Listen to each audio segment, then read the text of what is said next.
안녕하세요. 오늘은 10월 14일 월요일이고 연중 27주간이죠. 루카복음 11장 29절에서 32절입니다. 요나의 표징이죠. 오늘 복음에서 주님께서는 군중이 모여들자 이 세대는 악한 세대다 하면서 이 시대가 표징을 요구하지만 요나 예언자의 표징 밖에는 어떠한 표징도 받지 못할 것이다 하고 말씀하세요. 일상생활에서 우리는 많은 신호 또 기호 이런 상징들을 만나죠. 도로 운전을 하다 보면 특별히 많은 표시들이 있습니다. 도로 교통 표시죠. 오른쪽을 하라는 표시, 멈추라는 것이 표시, 그 다음에 양보하고 또 좌회전하고 노란 신호등, 빨간 신호등, 파란 신호등. 또 학교 근처에 가면은요, 학교가 있다고 말하면서 어린이가 그려진 도로 표지판도 있죠. 거기서는 서행을 해야 되죠. 30km 정도인가요? 뭐 이렇게 먼 곳에서 또 어떤 사람이 우리를 알아보고 인사하기 때문에 그때 어떻게 하면 우리 손을 좀 흔들잖아요. 손을 흔들면서 이렇게 표현과 표시를 합니다. 언어를 포함한 이런 모든 의사소통은요, 기호를 통해서 이루어지죠. 성경에서도요, 하느님은 표징을 통해서 자신을 계시하시고 사람들에게 말씀하셨죠.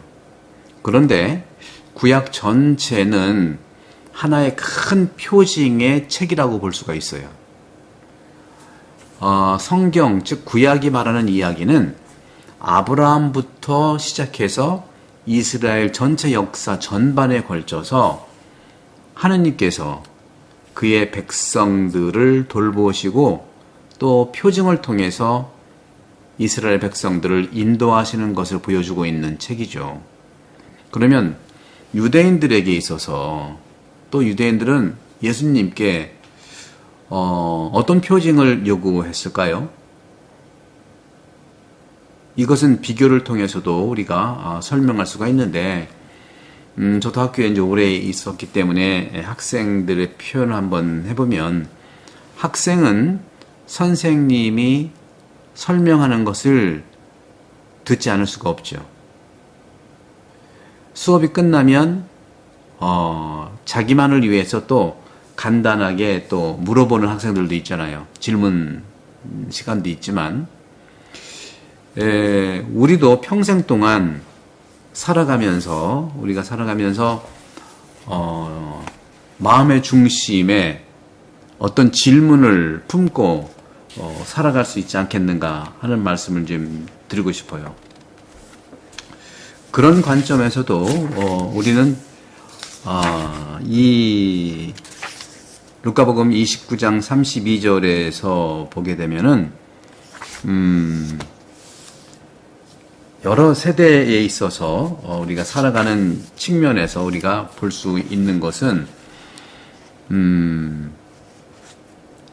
학교에서 아까 말씀드린 대로 선생님이 설명하는 것을 또 학생들이 이제 듣지 않았다고 한다면 또 더 물어보고 싶은 것이 있다고 한다면 수업이 끝난 다음에 또 설명도 해주고 또 질문도 할 수가 있는 것이죠. 우리도 역시 전 생애를 살면서 이렇게 하느님의 학교에서 말씀을 듣고 있는 곳이 바로 이 세상이죠. 하느님께서는요, 히브리인들을 인도하셨듯이 하느님의 섭리는 하루하루 우리를 인도하고 계십니다. 예수님께서 유다인들에게 새로운 징표가 도착했다는 그러한 설교로 얘기하는 하느님 나라의 선포이죠. 하느님에 의해서 인도된 사람은 죽음이라든가 파멸에서 해방된 그러한 사람들이죠. 하지만 주님 앞에서 계속 도망가는 사람들도 구원애로 인도될 것을 희망하는 표징도 말하기도 합니다. 오늘 그 요나의 기적 이야기 오늘 제목을 본다면 요나의 표징에 대한 부분이기 때문에 그래요. 유다인들도 그리스도의 죽음과 부활로 구원의 표징을 볼 수 있다는 말씀이 오늘 말씀일 거예요. 그런 점에서 우리가 살아가면서 특별히 요나의 표징에서 보게 되면 이 세대가 표징을 요구하지만 요나 예언자 표징 밖에는 어떤 표징도 받지 못할 것이다 하는 거죠. 그래서 니네베의 사람들 표징이 된 것처럼 사람의 아들도 그렇게 될 것이다. 또 심판 때 남방 여왕이 이 세대 사람들과 함께 되살아나 이 세대 사람들을 단죄할 것이다. 그 여왕이 솔로몬의 지혜를 드리려고 땅끝에서 왔기 때문이다. 하지만 보라, 솔로몬보다 더 큰 이가 여기에 있다. 심판 때에 니네베 사람들이 이 세대와 함께 다시 살아나 이 세대를 단죄할 것이다. 그들이 요나의 설교를 듣고 회개했기 때문이다. 하지만 보라, 요나보다 더 큰 이가 여기에 있다 하고 말씀하시죠. 말씀드린 것처럼 구약은요, 큰 표징의 책이고 하느님의 많은 기적, 표징 가운데에서 결정적인 것은 파스카인데 바로 홍해 바다를 건너고 시나의 광야를 통과해서 요르단을 거쳐서 약속의 땅으로 들어가는 것이잖아요. 그 길. 이것이 탁월한 표징, 탁월한 표시인 바로 출애굽입니다. 출애굽 사건이죠. 우리 새 번역에서는 탈출기라고 했는데 출애굽 사건이죠. 이 출애굽 사건이 상징이면서 약속이에요. 살겠다는 약속이죠. 하느님께서는 모든 역사가 위험으로부터 가득 차 있을 것이지만 바로 하느님의 백성은 구원받게 될 거라는 것을 분명하게 보여주는 것이죠. 이 표징이. 우리 그리스도인들도 또한 이 출애굽에서 교회의 삶과 또 교회 구성원 각자 삶의 상징을 읽어낼 수가 있습니다. 홍해를 건넌다고 하는 것은요, 죄의 종살이에서 세례와 해방을 상징합니다. 그래서 세례받는 분들은 바로 세례와 해방, 이런 은혜를 받는 것이고, 그런 다음에 사막의 정말 사막을 통과하는 여행이 시작되는데, 이 광야, 이 사막의 가장 큰 위험은 어떤 거죠? 야생동물이 아니고요. 길 잃고 굶어 죽게 만드는 유혹이에요. 그것이 물 부족으로 인해서 갈증 또는 여러 가지 배고픔으로 인해서 다가오는 도전들이잖아요. 야생동물이 아니라 길을 잃는 것 자체가 바로 유혹이고 또 죽음을 드러내는 유혹이죠. 우리도 매일매일 우리의 이러한 위험에 노출되어 있는 것은 분명합니다. 왜 우리나라가 OECD 국가 중에서 자살률이라든가 이혼율이라든가 저출산율이라든가 얼마나 많습니까? 우리 중에 누구도 우리의 욕망, 그 욕망을 실현하는 길을 알지 못하죠. 하지만 뒤돌아보면 놀랍게도 그 매순간마다 우리의 손을 잡아 이끌어 주신 분이 계셨다는 사실을 발견하게 될 겁니다. 뒤를 돌아보면 우리 삶의 큰 표징을 성찰할 수 있고 들여다볼 수 있는 묵상이죠. 오늘 주님께서 말씀한 요나의 표징밖에 볼 게 없다. 요나의 표징밖에 받지 못한다. 요나도 역시 그 요나에게 분명하게 말씀하시는 하느님의 인도를 받았잖아요. 하지만 요나는 주님 앞에서 바다 너무 먼 곳으로 도망가기로 결정했어요. 왜 그랬을까요? 너무 두려운 거예요.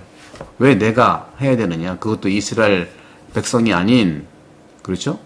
그래서 바다에서 사람들을 대적하는 그런 것들이기 때문에 이것은 하느님의 또 다른 표징이라고 볼 수 있고, 또 바다에서는 폭풍을 만나잖아요. 폭풍을 만나면 정말 난파하기가 십상이죠.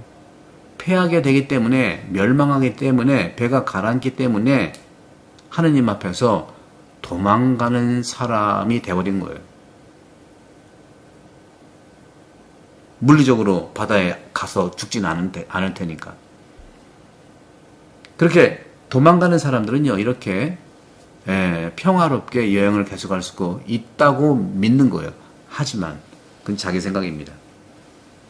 오히려 그들의 여행은 재앙으로 변하는 거예요. 언제든 말씀드렸지만 어느 세 사람이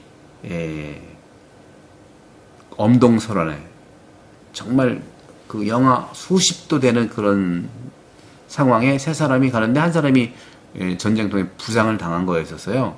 그러니까 두 사람이 한 사람을 데리고 낑낑낑 가는 거예요. 그러니까 한 사람이 그 중에서 이 사람 때문에 우리가 못 살겠다. 이 사람을 두고 우리 둘이 그냥 가자 한 거예요. 그러니까 한 사람은 나는 그래도 이 동료를 데리고 가겠다니까. 한 사람이 그럼 나는 가겠다. 알아서 하셔. 혼자 막 떠나버렸어요. 근데 이 동료 한 사람은 이 부상자를 어떻게 혼자 할 수 없으니까 메고 간 거예요. 어깨에다가 메고 막 천천히 갔어요. 가다 보니까 한참 간 다음에 먼저 간 사람이 동사에 걸려서 얼어 죽은 거예요. 근데 이 사람은 살았어요. 왜? 서로 따뜻한 36도가 서로 교환된 거예요. 온기가 교환됐기 때문에 비록 느리긴 했지만 살았다는 거죠. 이런 거랑 똑같은 거예요. 재앙이 되는 거예요. 재앙이. 그런 인간적인 방법이 재앙이 될 수 있다는 거죠. 인생에서 바다에서처럼 일어나는 것이 바로 인생이죠. 그래서 바다도 바다지만 인생 바다라고 얘기도 하지 않습니까?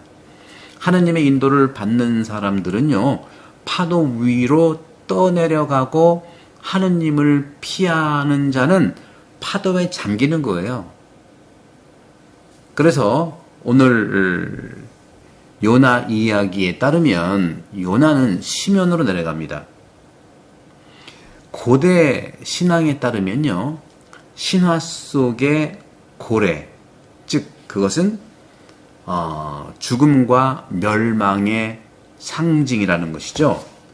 죽음과 멸망의 상징. 그렇죠. 또 그런 점들을 봤을 때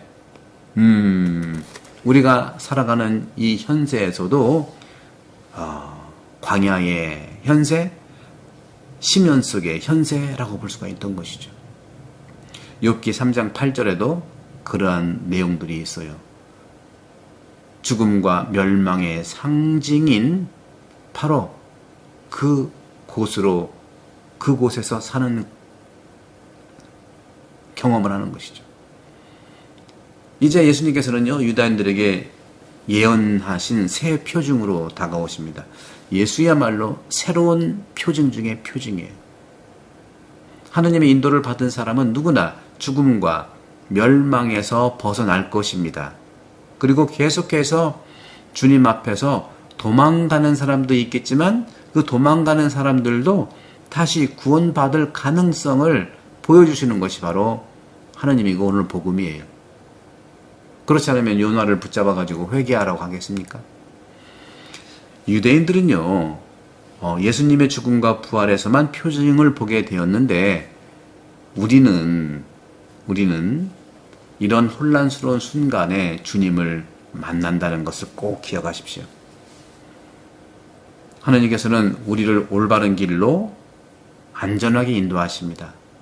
그래서 우리 인생의 배가, 우리 삶의 배가, 우리 생명의 배가 난파한 다음에도 안전한 항구를 향해 계속 갈 수 있도록 하시는 분이 바로 하느님이시고 바로 예수 그리스도를 통해서 보여주신 표징이죠. 오늘 주님께서 말씀하시는 요나의 표징, 요나보다 더 큰 이가 여기에 있다. 회개하는 것이 바로 죽음 속에서도 시면 속에서도 살아나는 축복이라는 사실을 주님이 말씀하십니다. 영혼돌봄 여러분들 많이 이제 선전해 주시고 또 구독 선교 많이 부탁합니다. 감사합니다. 성부와 성자와 성령께서는 여러분 문으로 강목합니다. 감사합니다.